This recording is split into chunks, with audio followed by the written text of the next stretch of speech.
Thanks, Chrissy. Great pleasure to be back here. Thanks for our shareholders who have come along today to have a listen, and hopefully for those who aren't shareholders, you hear something today that does make you want to be a little bit of a counter-cyclical investor chasing a commodity that may not be flavour of the month right now, but I guarantee will be able to make you a lot of money as we move through the next few years. I'll talk to you today a little bit about where we've gone over the last 12 months, what we've been able to achieve, what we're doing right now, and how we are going to bring our Jaguar nickel sulphide project into production in the next few years. So Centaurus as a company is focused in Brazil. We've got an ambition to be a critical minerals producer in the Brazil market. We've been there for 15 years. We've got a great suite of assets. Cornerstone to that is our Jaguar nickel sulphide project, where we completed a feasibility study in July last year. We're doing some more value-added work on that right now, and I'll talk to that in a bit. We're also doing some exploration work on a copper project in the same Carajás mineral province as where we're located, and having some early stage success with that. And we'll also have our legacy iron ore asset, which is having a few things going along in the background. I won't talk to the iron ore today, we won't have time for that, but if you've got any interest in that, we can come and talk to us at the booth. We still have $18 million in cash. That'll see us through a long way with the work that we're doing, heading into the partnering process that we've got going on, looking for a strategic partner that's going to tie into the nickel offtake that we're looking at. Brazil, really great place to operate. A number of very attractive aspects to that. Number one is a very low tax rate for the location where we are. Will be a 15% tax rate, which has great economic benefits to us when you look at the NPV of the project. The other critical thing there is that 80% of Brazil's grid power is coming from renewable sources, and whilst that's a nice thing to have, the other side of that is that those renewable sources of power come at a very low cost. And that's probably one of the key differentiators for Centaurus in nickel, and that's why we're still being able to pursue this project, is because our operating costs are likely to be very low, led by low power costs. And I'll talk to that in a little bit more detail in a sec. There's a bunch of other things that are happening in the Brazil environment, from dealing with the development bank. We're getting a lot of good traction. We're getting a lot of great recognition for our project and our company. So it's one of these projects that I really do think will be one of the next nickel projects to come on stream as the market corrects itself. So just touching on Jaguar itself right now. We are in the Carajás mineral province. It's one of the most prolific mineral belts anywhere on the globe. If you look top of the page there, Salobo mine, it's the largest copper project in Brazil, owned by Vale, doing about 36 million tonnes of throughput into that plant, producing I think about 250 to 300,000 tonnes of copper a year. Very significant. Middle of screen, S11D, 90 million tonnes a year of 65% iron ore coming out of that deposit. A number of other assets. And what all that means is there's a lot of history there. Vale celebrating 40 years in the Carajás. They've just rolled out a $12 billion investment project for copper and iron ore in the Carajás region. And so that's going to have further positive implications for that region and where we are looking to operate. There's high voltage power, there's sealed roads, there's large communities, third generation mining families there. So everything that you need to be able to build a project, we have in this location. You can see where the project is. It's in farmland, generally cattle grazing country. So if you can put a mine there and bring people to work in that environment, they are very keen to get involved. Just some snapshots there of the infrastructure that we're dealing with. Middle of screen is the port that we're likely to use at Vila do Conde. The townships where we're based is about 35,000 people. There's another town 6 kilometres away where Vale base themselves for their Onça Puma mine. That's got another 35,000 people. So it's well resourced. Aero Copper have recently developed a 4 million tonne per annum copper float plant in this region, about 40 kilometres from our project. The bottom right there is the infrastructure that was there. I was there at this time last year, and they were well on their way, and they've now commissioned that plant and are operating. So there's a lot of activity that's going on here, not only Vale but also with other players, and we want to be part of that. So just touching on the feasibility study that we delivered middle of last year, most importantly is the low operating cost. We were about $3.60 a pound on a contained basis. When you roll that up to a payable basis, it's about $4.70 a pound. That's putting us in the bottom quartile of operating costs globally. And that's probably the most critical aspect for a new project, is that you are going to have to compete with Indonesia if you want to bring your project on stream.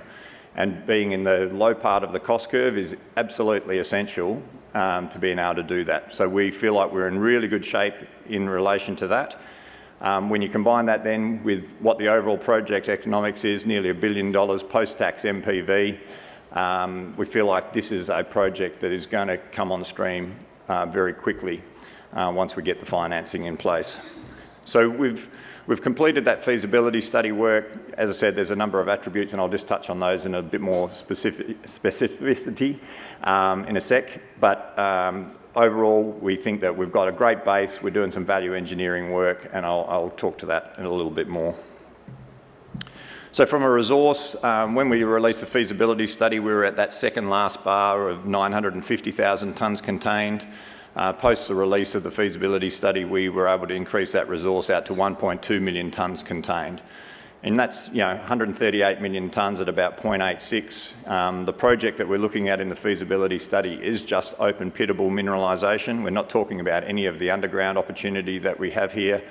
And that already has us producing about 18,500 tonnes of nickel per year, doing that for 17 or 18 years of project life. So there's very few projects that will be able to compete with this. We do think that it's probably, if not the best, second best nickel sulphide project still to be developed anywhere on the globe. Operating costs. As I said, most critical aspect to what we're doing, we needed to be able to compete with Indonesia. Where we sit on that curve is critically important. That is a function of the power costs. It's probably a function of the currency. It's a function of the labour costs in Brazil being obviously cheaper than countries like Australia. So overall, we've got a great operating cost position, and that's putting us in great stead to be able to bring this thing on stream anytime. And just to put that into context, when you look at the nickel price curve over the last 20 years, you can see there the red line at the bottom is our operating cost. There has been very, very few situations where the nickel price has been below that point. And if it was below that point, there'll be a lot of other people that would be going out of business before Centaurus and its Jaguar project did. The yellow line is the current spot price. And again, you can see that we're probably close to where the bottom of the curve is, particularly where cost structure has gone over the last few years. But what is most important is those spikes. You want to be in the game and operating when those spikes come, because when they do, you make a poultice. And we want to be there. We've got a project that's good enough to be there. We've got to deal with the negative sentiment in the market right now. But projects like this that are non-Indonesian supply are going to be most critical to what's going on over the next few years. And I guess just interestingly, last night, Anglo American sold their ferronickel assets in Brazil. Just guess who happened to be the buyer of that? The Chinese. So MMG bought those assets. They are moving at the bottom of the cycle. They see where the market's going to go. It is going to tighten up the supply-demand balance. So when you combine those sort of assets being picked up by them with the control that they have over the Indonesia supply, third-party suppliers like Centaurus and Jaguar are going to become critically important, particularly in the geopolitical world that we've got these days. So I'll leave you with that thought there. From an approvals point of view, we have the key preliminary licence. We got that last year. We're very close to getting the installation licence. That should come through over the next few weeks, and that will be another positive step forward. That installation licence allows us to build. We've got all the mining easement that we need. We've got all the other approvals pretty much in place. So we're not seeing any issues there. And Brazil is showing itself to be a jurisdiction where you can actually get through the process of approvals very quickly. Just now touching on the upside. We've got a lot of mineralisation that sits below the pit. So as part of the value engineering work that we're doing, we're going to take that new resource, we're going to look at the underground opportunity, potentially wrap a scoping study around that when we deliver the value engineering work, which is targeted for the end of March.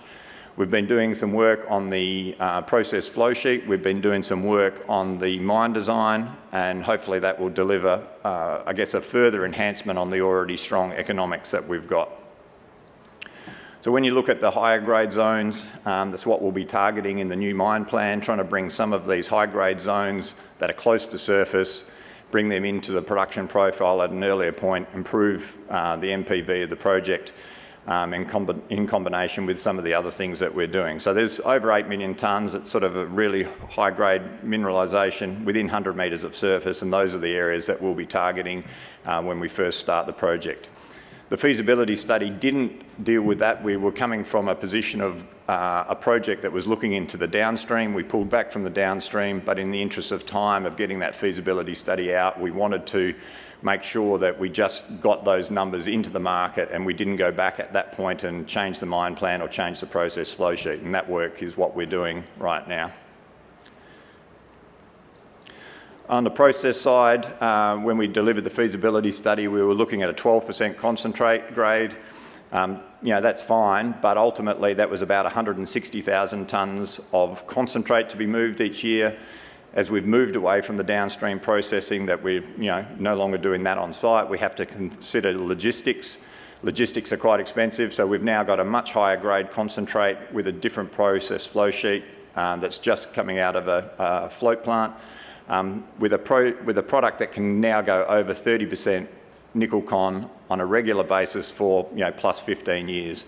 And that really doesn't exist in the market. We're able to do that because the nickel that we're dealing with is a millerite, highest tenor nickel that you can have. And probably the last time that sort of grade concentrate was seen was at Mount Keith when BHP or Western Mining were mining millerite in that operation. So we've got a very good concentrate, very clean concentrate. That's enabling us to reduce the concentrate volumes, taking it down to maybe 60 or 70,000 tonnes of concentrate per year, so saving 100,000 tonnes of movement, which should work out to be about $250 million over the life of the project. So very significant savings that can be generated just out of changing the process flow sheet. Funding-wise, we're working with a number of groups that are in the data room from a partnering point of view. Our market cap is pretty crap right now, so we don't really want to be going to the market and diluting ourselves enormously to get that project funded. We're trying to use the project valuation as a look-through with the partners that we're talking to, using the offtake as a carrot for what we want to do, and that seems to be getting good traction. We need to finish the value engineering work and get that out towards the end of March. And that'll be the sort of a caveat for the guys to continue to do that work. We're working with Standard Chartered Bank in relation to that partnering process. We're working with Arimco on the debt funding side of things. And I guess just touching on Chrissy's point before, we've just been sort of, awarded the ability to enter into this BIP program. It's a platform to access other sources of capital. We had to become accredited to do that. We went through that process. So at the moment, I think we're one of 9 projects in Brazil that meet the criteria that the government has set for these programs. It doesn't mean that you've got automatic access to capital, but it does put you in contact with another pool of capital that probably otherwise wasn't available to us. So we're very fortunate we're getting a lot more recognition about the project and what we're trying to do. Very quickly on the copper project, we drilled that last year. We did all the low-level work. You can sort of see that on the right of screen. It's still in the Carajás mineral province. It's about 20 kilometres from the BHP-owned Antis Norte plant. It's a very small float plant, about 800,000 tonnes a year, but for what we're looking at, that could be a very nice feed. So we don't need to find a massive deposit to make all of this work. As we've done more work through the course of last year, we've got better and better results. The geologists in Brazil have honed in their skills as to what we're looking at. The second last hole we drilled last year came with this 5.5 metres at a bit over 8% copper. So the board's approved another 2,500 metre drill program. We're rolling that out at the moment. The rigs are there. We're into that program, and hopefully we can follow up with some further exploration success. So I guess I'll put that in the context, all of that there with what we're doing, where we've been, how we're going to go, and put that on the backdrop of a 180 million market cap company. We think that that's well unders on where we should be.